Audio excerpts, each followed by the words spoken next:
For all the uncertainty surrounding the race to 270 electoral votes, one thing is absolutely clear. Donald Trump will enter Election Day in a stronger polling position than in either of his previous campaigns. In 2016 and 2020, he was the clear underdog in the final days of the race. But now, depending on who you ask or which forecast you follow, he has at least a 50-50 chance to win, if not better. Let's dive into the Electoral College map using the latest high-quality survey from each competitive race. The states already marked as safe or likely for either candidate are practically a foregone conclusion at this point. We'll proceed in order of poll closing times, starting with the 7 p.m. Eastern closings in Virginia and Georgia. First, in Virginia, the latest poll from Roanoke College shows Harris leading Trump by 10 points at 51% to 41% among 851 registered voters surveyed from October 25th to 29th. This margin mirrors the 2020 result, where Joe Biden won Virginia by just over 10 points, marking the first time in 80 years that the state backed a Democrat by double digits. On our map, Virginia falls into the safe blue category based on this 10-point lead for Harris. The Trump campaign has largely ignored Virginia this cycle, treating it as a state they never truly felt they could flip. Next up is Georgia, the Peach State, which carries 16 electoral votes. It was the closest race in 2020, flipping blue for the first time since 1992, with Biden's margin barely edging out at just 0.2 of a percentage point. That outcome was fueled by record turnout among black voters, especially in and around Atlanta. But here in 2024, polling data shows Trump up more than 20 points among black voters compared to 4 years ago. Even if only half of those gains materialize, it could be a serious setback for Democrats, who depend on high black voter turnout and strong margins to stay competitive in Georgia. To complicate things further for the Harris campaign, early voting data reveals lagging turnout among black voters. While the electorate leans whiter and older, both signals that favor Republicans. The latest poll from the Citadel captures this trend, showing Trump with a 2-point lead at 49% to Harris's 47%, based on a survey of over 1,000 likely voters from October 17th to 25th. So we'll place Georgia in the tilt Republican category on our map. So Trump and Harris split the first two states here, bringing Harris's electoral vote count up to 212 over Trump's 148. Remember, 270 is the threshold to win the presidency. Now, the next wave of poll closings hits at 7:30 p.m., where we turn our attention to Ohio and North Carolina. Starting in Ohio, often referred to as the ultimate bellwether in previous decades, Ohio backed Trump by 8 points in 2020, despite his loss in the Electoral College, effectively ending the saying, "As goes Ohio, so goes the nation."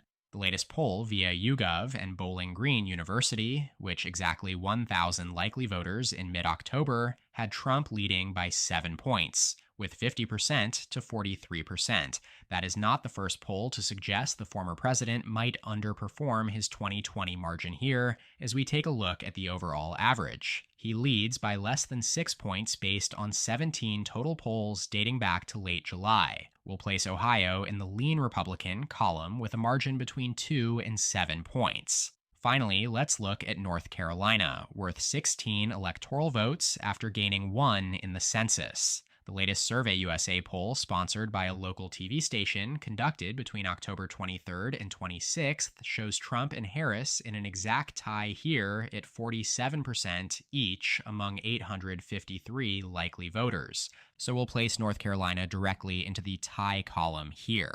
This wouldn't be the first time, though, that Democrats were teased here only to fall short. Despite its routinely competitive nature, Democrats haven't won a federal election here since 2008. Republicans have taken the last 8 presidential and Senate races, all by margins of less than 6 points. Trump carried North Carolina in 2020 by just over a point, despite leading in the final poll average entering election night. And so while it is marked down as a tie here on the map, Trump remains a clear favorite according to the prediction market odds here from Bet Online.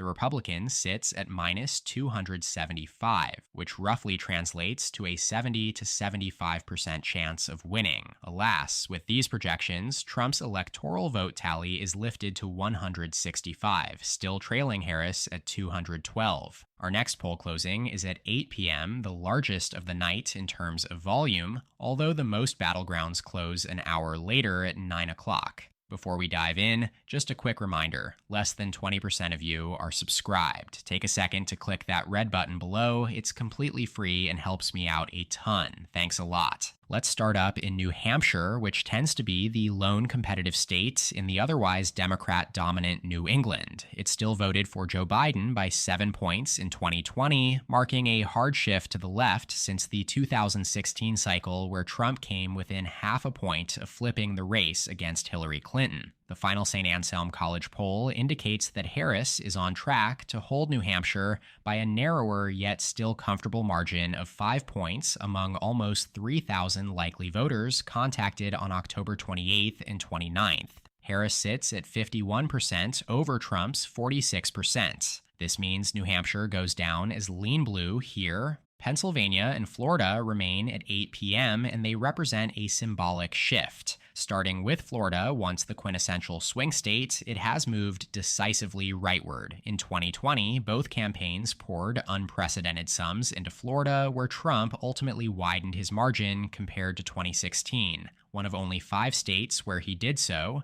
Notably, Florida had been decided by less than 6 points in 8 consecutive elections, the longest streak of its kind in the country, but in 2024, that streak is likely ending, with Trump leading by 9 points in the latest Florida Atlantic University poll, which places him at 53% to Harris's 45%. This result isn't an outlier. The polling average for the cycle gives Trump a 6.5-point lead across 30 surveys. We'll mark Florida in the likely Republican column on our map. Now, when I mentioned a changing of the guard, I was referring to Pennsylvania, which has become the ultimate battleground of 2024. More campaign money has been spent here than in any other state. With 19 electoral votes, Pennsylvania is the largest of the true toss-up states, and Nate Silver's latest model puts its odds of tipping the election at 35%. Winning Pennsylvania would push both Harris and Trump to nearly a 90% probability of reaching 270 electoral votes. Fittingly, the latest Suffolk University poll shows a dead heat, with Trump and Harris each at 49%, based on 500 likely voters surveyed between October 27th and 30th. Pennsylvania's polling average is virtually even,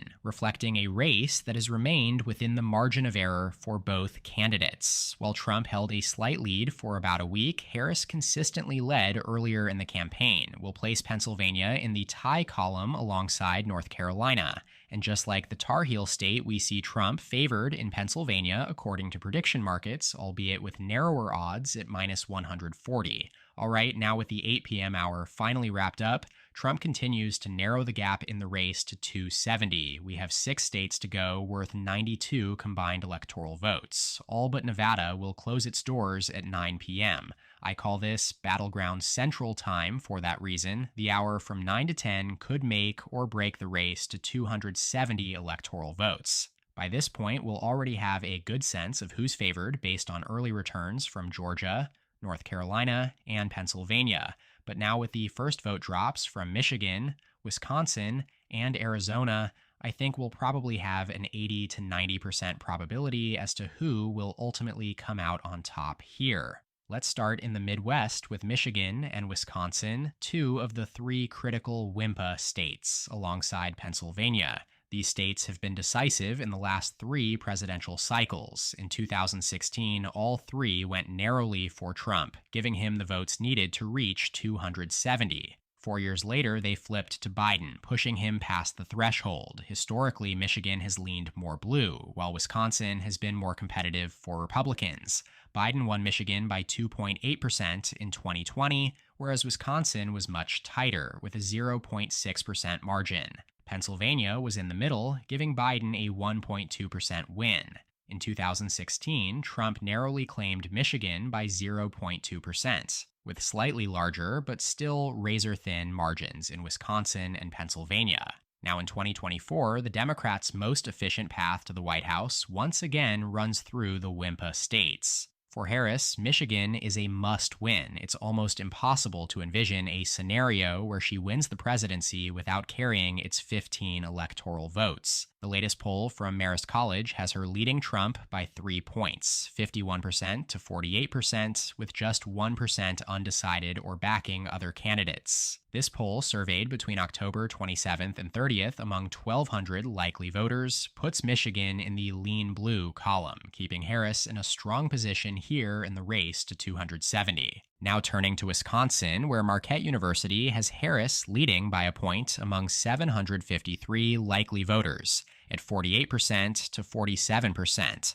Marquette is the gold standard poll everyone looks to down the stretch here in Wisconsin. This would be nothing short of a massive result for Harris. With the Sun Belt states looking more and more out of reach, she likely needs to sweep the Rust Belt to have a shot at 270. It is worth noting that Wisconsin's demographics are the most favorable to Republicans out of the WIMPA states, as it's whiter and more rural. Another Trump overperformance among white working-class voters could be decisive here, especially considering he outperformed final polling averages by more than 6.5 points in both 2016 and 2020. Moving on to Minnesota, which diverged from the other WIMPA states in 2016 when it still voted for Hillary Clinton by 1.5 points, while the others went for Trump. In 2020, Biden expanded the Democratic margin to 7 points. Now in 2024, Harris and her running mate, Minnesota Governor Tim Walz, are expected to win by a similar margin. The latest Survey USA poll here has Harris leading Trump by 8 points among 728 likely voters surveyed last week. Therefore, Minnesota stays in the likely blue column for the Democrats. Now down in the Southwest, we start with Texas, the second largest prize on the electoral map, carrying 40 votes. Over the past 2 decades, Texas has trended left, culminating in a narrow Republican win in 2020, with Trump carrying the state by just 5.6%, the closest margin in 20 years. But that trend may come to a halt here in 2024 as Republican gains among Hispanics, particularly down in South Texas, the Rio Grande Valley, are likely to offset any future gains for Democrats in the large urban areas. The latest survey here via Signal shows Trump leading by 8 points at 51% to 43% among 600 likely voters. This will place Texas in the likely Republican category here in the second darkest shade of red. Finally, we turn to Arizona, a state carrying 11 electoral votes in one of the closest contests in 2020, where Biden won by just 0.3%. Like Georgia, Arizona had been a Republican stronghold, not backing a Democrat for president since the Bill Clinton era in the 90s. This recent shift can largely be attributed to the rapid growth and diversification of the Phoenix metro area, particularly Maricopa County, which accounts for over 2/3 of Arizona's population. Maricopa, with its increasingly diverse and educated population, has become the battleground within the battleground, crucial for any statewide victory in Arizona. Since 2018, Democrats have managed to win 5 consecutive major statewide elections for president, U.S. Senate, and governor, driven by higher turnout and a surge in college-educated voters. Now, the latest poll here via Noble Predictive Insights, a polling company based in Phoenix, has Trump leading by a point at 48% to 47% among 775 likely voters surveyed between October 28th and 30th.